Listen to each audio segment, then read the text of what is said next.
হইলে 3 দিন পানি থাকে। আমরা কার দেওয়া মানুষ যাইতে পারতেছে না, একটা রুট যাইতে পারে না, গাড়ি তো ইম্পসিবল। ব্যবসা বাণিজ্য হইতেছে না, মসজিদের মুসল্লিরা নামাজ পড়তে পারে না। আমরা বড় ভোগান্তির মধ্যে আছি।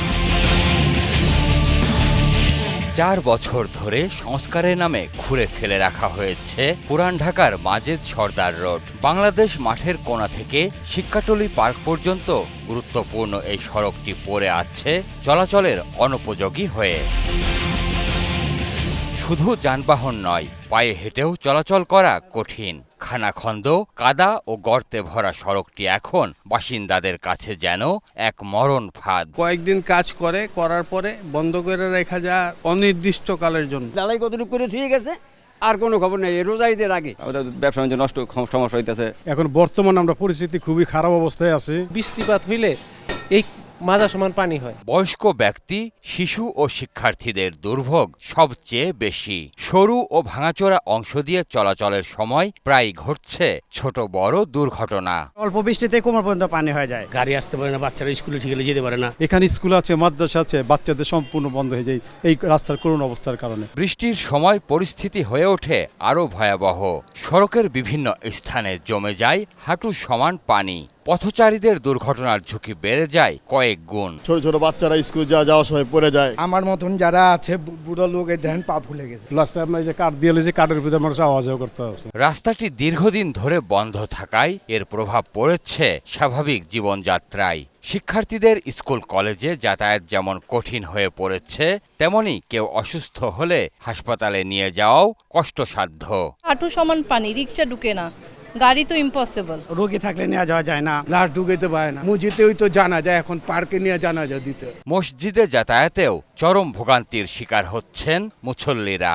বৃষ্টি হলে সড়কে পানি ও কাদা জমে যাওয়ায় মসজিদে ঢোকাই কঠিন হয়ে পড়ে। যখন বৃষ্টি হয় পানি ভরে যায়, মসজিদের মুসল্লিরা নামাজ পড়তে পারে না। 3-4 জন মুরব্বী পড়ে গেছে মসজিদে বাইরনের টাইম। সড়কের দুরবস্থার কারণে ক্ষতির মুখে পড়েছেন ব্যবসায়ীরাও। অনেকে বাধ্য হয়ে দোকান সরিয়ে অন্য এলাকায় চলে গেছেন। প্রত্যেকটা ঘরের ভিতরে পানি ঢুকে যায়, একটা দোকানও মনে করেন বেটারা করতে পারে না। আমাকে দোকান ভাড়া দিতে অনেক কষ্ট হয়ে যায়। প্রতিষ্ঠান ছেড়ে দিছে, আজকে 6 মাস হচ্ছে। এমনকি বেকারত্ব ঘুরতে আছি আমরা। স্থানীয় সংসদ সদস্যের দাবি, বিগত সরকারের অবহেলা ও দুর্নীতির কারণেই সড়কটির এই দুরবস্থা তৈরি হয়েছে। কাজ করুক বা না করুক, যা বিল উঠে নিয়ে আসতো। তত্ত্বাবধায়ক সরকারের সময়ও তারা এই সুযোগ সুবিধা নিতে গিয়েছিল। এলাকাবাসীর অভিযোগ, সড়কটির দুরবস্থা নিয়ে সংশ্লিষ্ট প্রশাসনের কাছে বারবার অভিযোগ জানানো হলেও কার্যকর কোনো সমাধান পাওয়া যায়নি। নগর ভবনে কয়েকবার দলগতভাবে মহল্লা এলাকাবাসী ওইখানে গেছি। 2 বছর ধরে খালি আসা যাওয়াই করলাম। এডিওলে আমরা এমপি স্যারের কাছে গেছিলাম, ওরাও দেখতে আছে।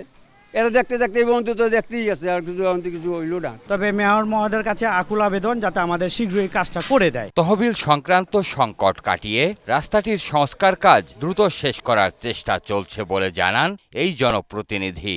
নতুন টেন্ডারের ব্যবস্থা করা হয়েছে। আমি ইমিডিয়েটলি, যেহেতু মানুষজন অনেক দিন ধরে ভোগান্তি, আমি বলেছি কোনো অ্যাডভান্স কোনো টেন্ডার করা যায় কিনা। ফান্ড নাই তো, ফান্ড যদি না থাকে আমরা এমন কোনো কাউকে কন্ট্যাক্ট দিয়ে এই কাজটা করানোর ব্যবস্থা উদ্যোগ নিয়েছি। প্রশাসনিক জটিলতা দূর করে দীর্ঘদিনের এই ভোগান্তি থেকে মুক্তির দাবি পুরান ঢাকার বাসিন্দাদের। মাস পেরিয়ে কেটে গেছে বছরও।